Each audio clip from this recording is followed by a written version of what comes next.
चलिए, महाबहस में हमारे साथ हमेशा की तरह अंबिकानंद साहब, बहुत बहुत स्वागत है अंबिका जी आपका। नवनीत कसाना, शक्तिचरण सिंह और कमलकांत गौरी सब मौजूद हैं। अंबिका जी, आपने तो भाषण आज बहुत गंभीरता से देखा होगा, गौर से सुना, तो क्या लगा आपको? ये भाषण उनका पॉलिटिकल स्पीच था, महिलाओं के उत्थान के लिए जो उनका नजरिया था, क्या वो महिला के वोट बैंक के ऊपर वो खास तौर से तवज्जो दे रहे थे, और ये पॉलिटिकल कंप्लीट स्पीच था उनका?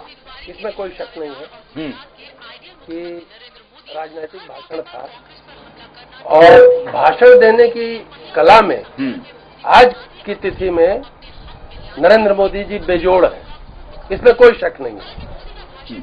देखिए, उन्होंने हिंदी भाषा का चयन किया, प्रश्नकर्ता उनसे अंग्रेजी में पूछते थे और नरेंद्र भाई हिंदी में जवाब देते थे। क्यों?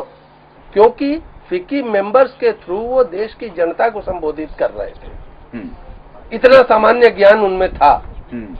दूसरी चीज, वो जिस तरह से आज कम्युनिकेट कर रहे थे जनता से, जनता को ऐसा लगा कि नरेंद्र भाई बहुत ईमानदारी से बात कर रहे हैं। देखिए, ये एक डिबेटेबल मुद्दा है, क्योंकि अभी हम नरेंद्र भाई के कर्म की बात ही नहीं कर रहे हैं, उनकी भाषण पे बात कर रहे हैं। उनसे जब वक्ता ने पूछा, प्रश्नकर्ता ने, कि आपकी कमजोरी क्या है, कितनी ईमानदारी से उन्होंने जवाब दिया कि देखिए, हर मनुष्य में कुछ अच्छाई होती है, कुछ खराबी होती है। अच्छा मनुष्य संसार में वो जाना जाता है जो अपने अच्छे गुणों के सहारे जीता है।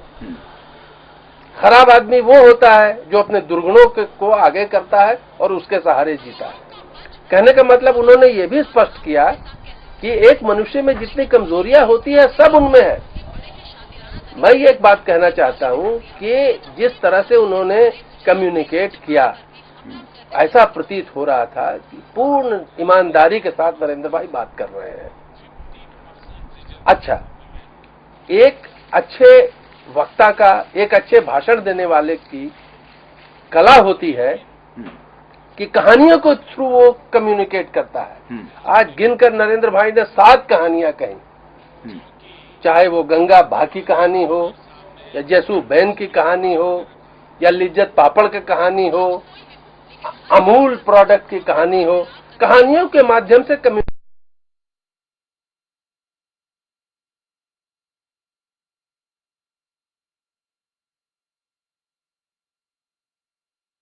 कि जब स्कूल में बच्चों को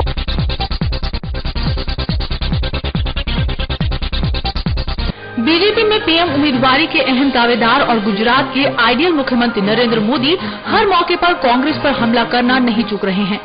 फिक्की के महिला विंग के सम्मेलन में मोदी ने आधी आबादी को अपने हक में लाने के लिए अपने कामों का खूब बखान किया।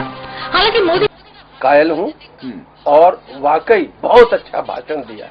भाषण के बाद मैंने और लोगों के कमेंट्स भी उस भाषण पे सुने, तो ये एक डिबेटेबल मुद्दा है, क्योंकि वो नारी शक्ति के बारे में बात कर रहे थे।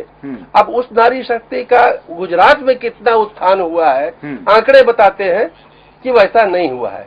ह्यूमन डेवलपमेंट इंडेक्स में भी गुजरात काफी पीछे है। तो ये सब बात दूसरी है, इस पे अभी बहस नहीं हो रही है। बहस है उनका भाषण कैसा था। मैं कहूंगा बेजोड़ था। नहीं, लेकिन राहुल गांधी से लोग उनकी तुलना कर रहे हैं। तुलना हो ही नहीं। राहुल गांधी से उनकी तुलना कर रहे हैं, और राहुल बजाज ने कहा कि राहुल गांधी 5th लेयर का भाषण दे रहे थे और लोगों को समझ में नहीं आया, वो दार्शनिक अंदाज में बोल रहे थे। आपको ऐसा मोदी ने प्रभावित कर दिया, कह रहे हैं कि बेजोड़ भाषण है। वक्तृत्व क्षमता, आप जिस दुर्भाग्य यह है कि भारत में अभी मोदी से बेहतर कोई वक्ता नहीं है। मोदी से बेहतर तो कोई वक्ता नहीं है, ये निर्विवाद है। लेकिन उससे भी ज्यादा निर्विवाद है कि राहुल दूर दूर तक खड़े नहीं होते हैं भाषण देने की कला में मोदी के सामने। और माफ करिएगा, अगर भाषण के बल पर अगर वोटिंग हो तो कांग्रेस बहुत पीछे रह जाएगी। इसलिए कि देखिए, आप पहले अपनी बात जनता को बताइए, आप कहना क्या चाहते हैं। आप अंग्रेजी में भाषण दीजिएगा, आप कॉम्प्लेक्सिटीज की बात करिएगा। अच्छा नेता होता है जो जटिल से जटिल चीज को, कॉम्प्लेक्स से कॉम्प्लेक्स सब्जेक्ट को सरल भाषा में बताए। नवनीत जी, वो एक बेहतर भाषण देने वाले आज दिख रहे थे, या उनके पास एक एक्सपीरियंस था, एक लंबा अनुभव था, 3 बार हैट्रिक लगाने का अनुभव है, और वो अपने एडमिनिस्ट्रेशन के कॉन्फिडेंस में वो ये जनता को मैसेज दे रहे थे कि जो आज मैं कह रहा हूं उसको मैंने जिया है, इसलिए मेरे ऊपर यकीन करिए, और इसलिए मेरी बात को ज्यादा तवज्जो दिया जाना चाहिए। क्या वो उसका आधार ये था कि उनके साथ साथ अनुभव भी बहुत जबरदस्त है? जी देखिए, बिल्कुल सही बात है। उनका जो अनुभव है पिछले 2 दशक का, वो बहुत ही जबरदस्त है और बहुत ही प्रैक्टिकल है। और आज के परिवेश में आप देखेंगे जिस तरह से एफडीआई की आज उन्होंने बात करी कि एफडीआई का आप क्यों विरोध कर रहे हैं, सवाल से पूछा गया तो उन्होंने कहा नहीं, हमने कभी विरोध नहीं किया। 51% एफडीआई के लिए हम हमेशा तैयार हैं।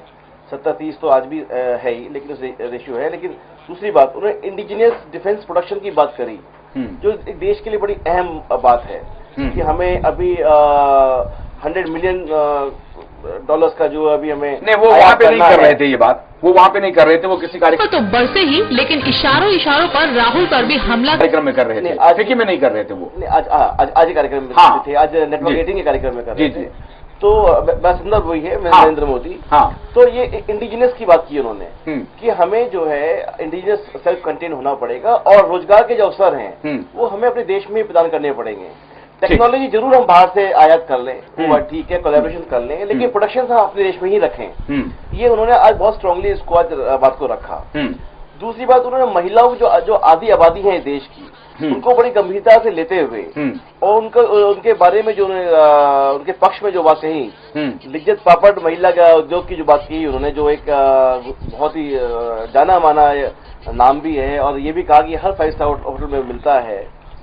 तो महिलाओं के प्रति वो बहुत गंभीरता उन्होंने दिखाई। वैसे क्योंकि आरएसएस बैकग्राउंड भी रही है, तो लोग कहते हैं कि आरएसएस के लोग पुरुष प्रधान ज्यादा हैं, तो ऐसा बिल्कुल आज कहीं दिखाई नहीं दिया। आज एक छोटा सा ब्रेक लेना, अगर आपकी अनुमति हो तो। एक छोटा सा ब्रेक ले रहे हैं, ब्रेक के बाद लौट